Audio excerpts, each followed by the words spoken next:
Setiap Ahad jam 3 ada kebaktian doa. Kami 6 orang Kristen dalam flat itu. Jadi kami pergi ke sana.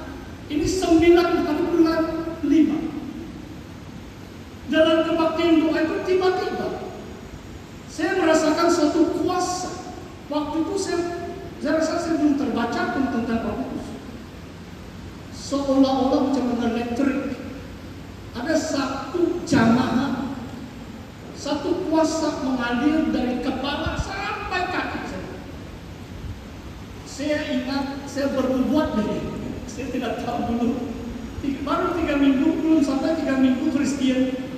Apa itu nubuat saya tidak tahu. Kemudian baru saya terbaca. Karena Roh Kudus sudah turun. Saya mengatakan seperti ini.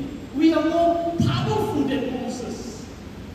Memang bahasa pertama saya bahasa Inggris. Kita lebih berkuasa dari Musa. Oh, saya sudah jadi sesat kayak gini.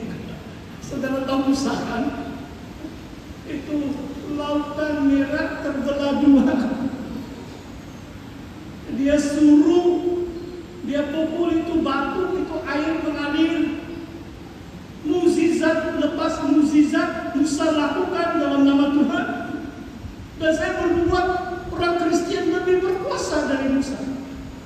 Kemudian baru saya tahu saya bukan sesat, sebab ada tertulis dalam firman Tuhan mengatakan dia yang paling kecil dalam kerajaan surga lebih besar dari Yohanes Pembaptis. Yesus mengatakan Yohanes Pembaptis zaman perjanjian lama, Yohanes Pembaptis yang paling besar. Tetapi dia yang paling kecil dalam zaman anugerah sejak Yesus datang. Yesus mati dan bangkit, orang yang paling kecil dalam kerajaan surga. Dia lebih besar dari Yohanes Pembaptis.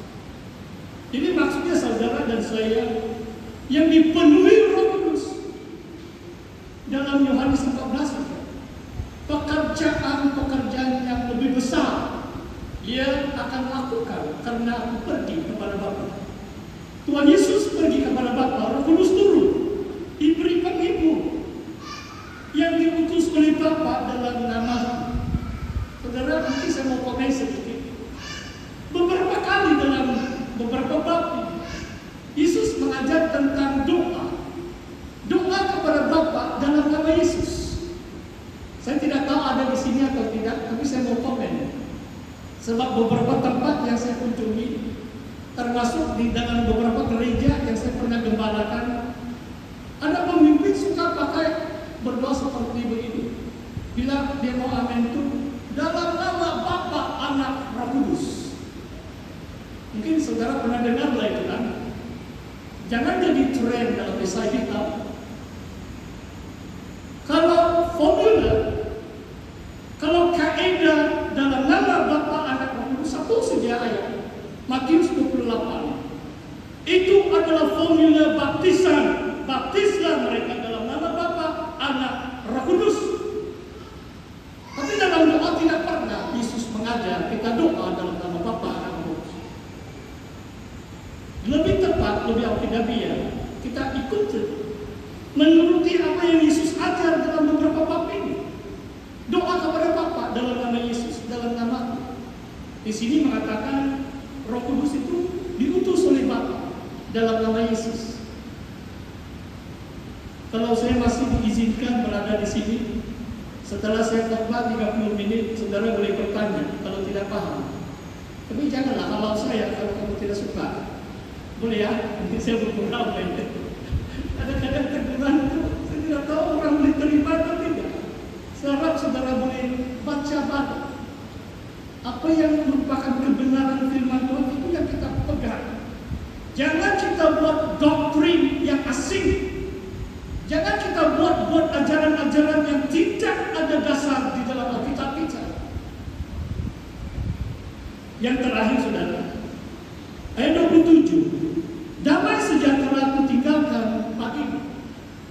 Damai sejahtera ku kuberikan kepadamu. Perhatikan di sini, my peace. Damai sejahtera Yesus sendiri yang Yesus berikan kepada kita. Apa yang diberikan tidak seperti yang diberikan oleh dunia kepadamu.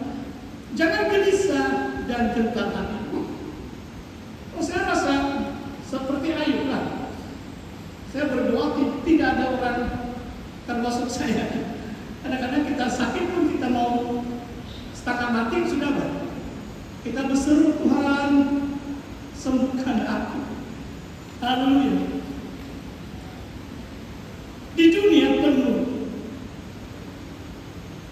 kekhawatiran, di dunia boleh membuat hati kita jadi gemetar, gelisah, resah. Tetapi Yesus berjanji, damai sejahtera Ku tinggalkan bagimu. Damai sejahtera Yesus sendiri. Adakah Yesus pernah digoncangkan oleh apapun?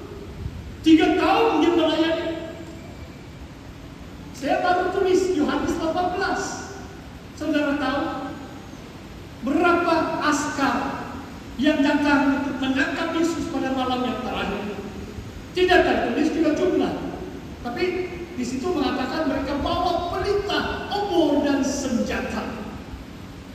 Hanya 12 murid Yesus, mungkin lebih 50 askar bersama pegawai-pegawai bait suci datang di kebun di sebelah lembah Kidron untuk menangkap Yesus.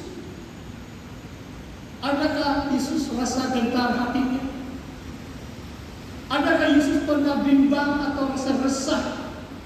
Saudara tahu apa yang berlaku Yohanes 18? Mereka tanya, kamukah Yesus dari Nazaret? Sebab mungkin musim dulu-dulu dia ada lampu, jadi kalau ada obor pun, pelita pun malam-malam. Jadi mereka mau pasti itu Yesus itu yang mereka mau tangkapkan.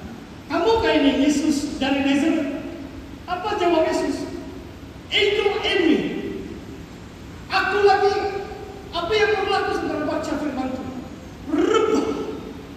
50 askar pegawai bait suci rebah, jatuh ke tanah. Saudara tahu rebah? Kadang-kadang ada pengkhotbah menumpang tangan itu orang rebah. Jangan pura-pura rebah, itu sakit tuh sisi meja ini. Kalau Roh Kudus jaga kamu rebah gitu. Maksudnya Tuhan tetap berkuasa. Kalimat ego ini itu adalah akulah Dia, akulah Tuhan. Askar itu berhadapan dengan Yesus yang adalah Tuhan. Kalau Tuhan tidak mengizinkan mereka menangkapnya, tidak mungkin Yesus dapat ditangkap oleh mereka. Mereka rebah. Luar biasa. Saudara, damai Yesus yang Yesus berikan kepada saudara dan saya. Jangan kita gelisah gentar hati.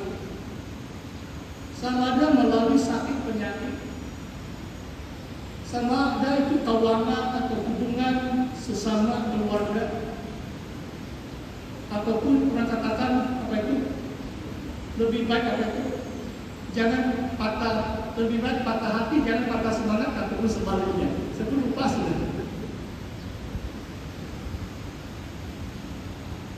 Apapun keadaan saudara, damai sejahtera Yesus yang Yesus berikan kepada kita bukan diberikan oleh dunia ini. Dunia menitik beratkan tentang uang. Oh, kalau saya ada 2 juta dalam bank, saya punya kaki lah besar lah.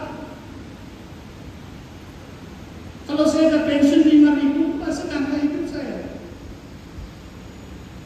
Bukan salah juga saudara. Dunia tidak dapat menjanjikan damai sejahtera. Selagi kita percaya Yesus, selagi kita menuruti firman-Nya, selagi kita mentaati perintah-perintah Tuhan. Jangan terpesong dari kebenaran. Itulah sebabnya kita perlu baca, sentiasa dekat dengan Alkitab, khususnya Perjanjian Baru. 27 kitab-kitab Perjanjian Baru. Haleluya. Saudara, demikian perkongsian firman Tuhan hari ini. Saya mau jemput tim pujian penyembahan tadi. Itu lirik lagu tadi mengenai kasih karunia anugerah Tuhan, kita nyanyikan sebagai lagu respon kita. Mari saya mengajak pemusik.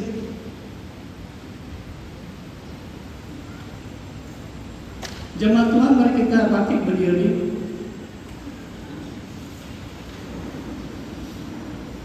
Kita merenungkan firman Tuhan